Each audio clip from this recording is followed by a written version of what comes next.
একেবারে গণভবন পর্যন্ত তাদের অ্যাক্সেস আছে। এই পাওয়ারকে, এই ক্ষমতার অপব্যবহার করেই কিন্তু এই বেনজিররা তৈরি হয়। এই স্বরাষ্ট্রমন্ত্রীদের আশকারায়, এই প্রধানমন্ত্রীর গণভবনে যাওয়া আসার সুযোগেই কিন্তু এই বেনজির আজিজরা তৈরি হয়েছে। আমার দুঃখ লাগে, কষ্ট হয় একটা জিনিস ভেবে, নিজেরা এমপি মন্ত্রীরা হইলাম, দুঃখ নাই। একটা দেশ, প্রধানমন্ত্রী তো আজীবন বাঁচবেন না। এই যে বেনজির পুলিশের যে ক্ষতি করেছে, এই পুলিশকে বিশুদ্ধ করতে অন্তত আরো 10 বছর লাগবে, অন্তত আরো 10টা ভালো বেনজিরের পয়দা হওয়া লাগবে পুলিশের মধ্যে। পুলিশকে যেভাবে মোরালি ডিস্ট্রয় করেছে, সামরিক বাহিনী আমাদের গর্বের জায়গা। শেখ হাসিনা সামরিক বাহিনী, পুলিশ বাহিনীকে ধ্বংস করছে। তার মরার পরেও তো এই সামরিক বাহিনী থাকবে, পুলিশ বাহিনী থাকবে, এই রাষ্ট্র থাকবে। কিন্তু এই যে বাহিনীগুলোর যে অধপতন ঘটিয়েছে, আজকে অনেক আর্মির সিনিয়র কর্মকর্তারাই বলে যে আগে আমরা রিটায়ার্ড করার পরে ভাবতে পারতাম না যে আমাদের একটা প্লট হবে, গাড়ি হবে, এত সুযোগ সুবিধা। আর এখন সামরিক বাহিনীর একজন মেজর ওই পর্যন্ত গেলেই গাড়ি কেনার জন্য লোন, প্লট, পূর্বাচল, জলসিঁড়ি, এইভাবে সুযোগ সুবিধা দিয়ে আজকে রাষ্ট্রের প্রতিষ্ঠানগুলোকে দুর্নীতিগ্রস্ত করে আজকে এই বেনজির আজিজ বানিয়েছে। আমাদের তো ভবিষ্যতে চলতে হবে। এইভাবে আজকে পুরো সমাজকে নৈতিকভাবে অধপতন ঘটিয়েছে। শিক্ষকরা জাতির গর্ব, জাতির মেরুদণ্ড, শিক্ষকদেরকে আজকে চোরের মেরুদণ্ডে পরিণত করেছে। শিক্ষকদেরকে ভোট চুরি করাচ্ছে, আওয়ামী লীগের পক্ষে স্লোগান দেওয়াচ্ছে। বঙ্গবন্ধু শেখ হাসিনার পূজা না করলে চাকরি করা যায় না সরকারি চাকরিতে। এই চাকরি বাঁচাতে আজকে তারা নিজের নীতি নৈতিকতা বিসর্জন দিয়েও তারা আজকে এই ফাঁসিবাদের দালালি করছে।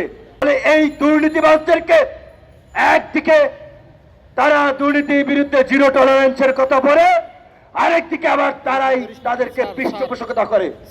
ওবায়দুল কাদের বড় বড় কথা বলছেন, শেখ হাসিনা সাবধান না, দুর্নীতির বিরুদ্ধে ব্যবস্থা নেন, এই সেই।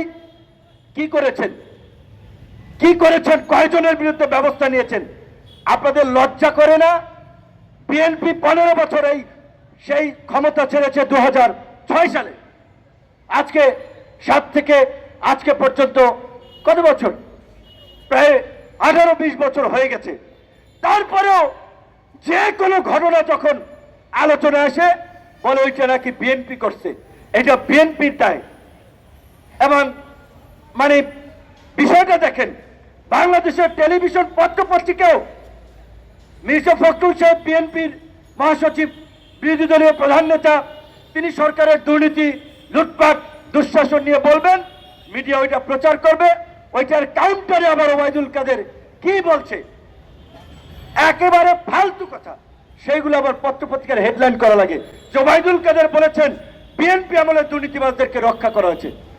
তাহলে আপনারা কেন এই ওবায়দুল কাদেরের ফালতু কথাই বা হেডলাইন করছেন, প্রচার করছেন? নতুন কিছু থাকলে সেটা প্রচার করেন।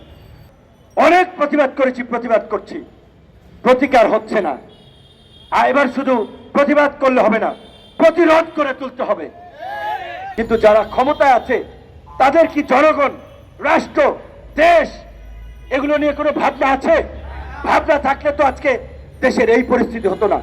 একটা দেশের পুলিশ প্রধান, সেনা প্রধানের বিরুদ্ধে এই ধরনের অভিযোগ আসার পরেও সরকার কোনো ব্যবস্থা নেয়নি। কালের কণ্ঠ পত্রিকা বেনজিরকে নিয়ে নিউজ করেছে প্রায় 1 মাস, ব্যবস্থা নেয় নাই। যখন আমেরিকা দুর্নীতির জন্য কুখ্যাত জেনারেল আজিজের উপরে নিষেধাজ্ঞা দিল, তখন সরকারের কানে পানি গেছে, তারা বুঝেছে না ব্যবস্থা এখন নেওয়া লাগে। কারণ আমেরিকা কিছু শর্ত দিয়েছে, তোমরা যদি ব্যবসার পরিবেশ উন্নতির ক্ষেত্রে দুর্নীতির প্রতিবন্ধকতা দূর না করো, এই লোকগুলো তোমাদের দুর্নীতির সবচেয়ে বড় সিন্ডিকেট তৈরি করেছিল, দুর্নীতিকে বিস্তার করেছে, তাদের বিরুদ্ধে ব্যবস্থা নিতে হবে। এখন আমেরিকাকে খুশি করার জন্য, আমেরিকার সাথে পীড়িত করার জন্য সরকার মূলত দুর্নীতির বিরুদ্ধে কিছু কথা বলছে, গরম গরম কথা বলছে, না হলে এটা বলতো না। তো কাজেই আমি এই কথাটি বলে আপনাদের জনগণকে, রাজনৈতিক দলের নেতৃবৃন্দকে বলতে চাই, আমেরিকা, ইউরোপ, ভারতে কে ক্ষমতা আসলো কে গেল, এইটার দিকে মাথা না ঘামাইয়া আমরা যারা গণতন্ত্রের জন্য, সুষ্ঠু নির্বাচনের জন্য আন্দোলন করছি, আমাদের দৃষ্টি জনগণের দিকে থাকতে হবে। জনগণকে ফোকাস করে আমাদেরকে এগিয়ে যেতে হবে। বিদেশিরা তাদের স্বার্থের জন্য দেন দরবার করবে, বিদেশিদের সাথে আমরা বিরোধী দল কিছু দিয়া পারবো না, কারণ আমরা ক্ষমতায় নেই। কাজেই বিদেশিদের আশায় না থেকে জনগণকে নিয়ে জনগণের দাবিতে রাস্তায় নামতে হবে। আমাদের আজকের এই কথা পরিষ্কার, শ্রমিক অধিকার পরিষদের ভাইরা একেবারেই সরকারের উপকার করার জন্য রাস্তায় নামছে আমি যদি মনে করি। কারণ সরকার তার এমপিদের বিরুদ্ধে ব্যবস্থা নিতে পারতেছে না, পারবে না, নানান ধরনের চাপ। তো শ্রমিক অধিকার এই যে প্রতিবাদ করেছে, এখন অন্তত ব্যবস্থা নেন।